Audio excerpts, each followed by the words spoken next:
And for today's video, mga kaligalig, ayun na nga ho, bare months na at arin na nga ho, ang unang araw ng Setyembre din na idigay maulan. Ayun na nga ho, yan ang tinatawag nating blessing. Ayan, maaga pa lang ho din ulan na kaulan. Di yan ho, sabi magandang sinyalis na maraming blessing na dadating. Kung saan nga ho, blessing ang dumating sa akin at tunay ka naman talagang inagusto ho ako nung nakaraang buwan. Ayun nga ho, kaganapan ho ngayong araw na ito ay birthday ho ng aking among lalaki. Kaya nga ho, tayo medyo busy-busy ngayong araw na ito talaga. Ang ating katawang lupa ay gamit na gamit. Ayan na nga ho ang aking table setting ho diyan. At areho yung soso na ating gagamitin mamaya ho sa lambian. Pinagsama ko lang ho mustard seeds at saka ho honey.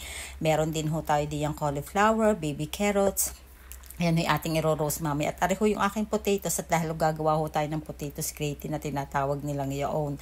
At ayan na nga ho, nakita ninyo, nung pagkatapos ko hong yadyarin o anuhin yung ating potatoes na yun o patatas na yon ay atin hong isasalansan doon sa Pyrex. At meron na ho akong ginawa ho doon sauce at ayan na ho, nilalagay ko na. Tapos ay aking yayaryaran ng nutmeg baga ho. Ayan, kakikita ninyo. At nang matapos ko ho yung isalansan doon, ayan, at ating tatakloban ng aluminum foil at ating i-bake na yan. Nakikita ninyo ho, ako diyan, medyo natutulero ako at talagang ako'y nawawala sa sarili dahil ho, ang aking among babae nandyan ko. Ako na daming sinasabi, Diyos ko, pag yan ho talaga kasama ko sa kusina, ay talagang ako'y nami-mental block kahit alam ko ho ang gagawin ko step by step. Pag ako'y nandyan sa kusina, ay paniguradong wala na ho ako sa wish show. At nakita nyo rin ako doon, may kinadkad ho ako doon cheese. At aring nga ho, nakikita nyo na rin ho, akin hong inilalagay na sa bandihado, aring ho aking mga ni-roast na gulay. Meron ho ako diyan yung ating cauliflower na ni-roast ko na nilagyan ko lang ho ng curry powder. Tapos meron tayo tayong beans na yan na binlunch ko lang ho kanina. Meron ho din tayo dyan bell pepper kanina na inihaw ko, tapos inalsan ko ng balat at saka yun ho hiniwa at saka yung ating ni-roast na baby carrots na yan. Western food nga pala ho tayo ngayon, kaya ganyan ang ating mga hiniayeng. Dahil ang aking among lalaki gusto ho ng western food. At ayun na ho yung ating potatoes at ating binibake na doon at ating niluluto. At eksakto naman ho, malamig na ho aring ating lamb na yan. Yung kanina nga pala ho yan, sinasabi ko sa inyo habang niro-roast ko po yung lamb na yan, ay every 20 minutes po aking lalahiran yung aking sauce na ginawa kanina. At ayan na nga ho, hiniwa ko at inilalagay ko na rin ho dun sa ating serving plate na yon. Gumawa rin pala ho ako ng salad. Ayan ho, ang ating healthy salad. Marami hong nuts yan dahil ho, yun nga daw maganda sa bagong panganak.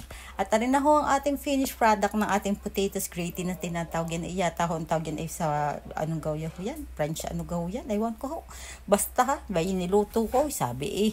At ayun na nga ho, magbandang garining oras. Ayan, alam niyo na, pag-garnin na ho ang aking gagawin. Ako ho, magbababa ng aking alagang aso at ating papaihiin at padudumihin. Ganda ho, itsura din yung pagdaling oras. At ayun na ho, pagkakita ko, nagkakantahan na sila ng happy birthday. Ayun ho, nakikita din niyo kung gaano ho kadaming tao din na aking pinagsisilbihan. At arin na nga ho, sinasabi sa hula, ari ang masaklap talaga pagkatapos ng ganyang may handaan at mga kainan. Eh, di garni-garning kakalat. Diyos ko po, ayan ho, yun sa baba, yun ho, yung ground floor.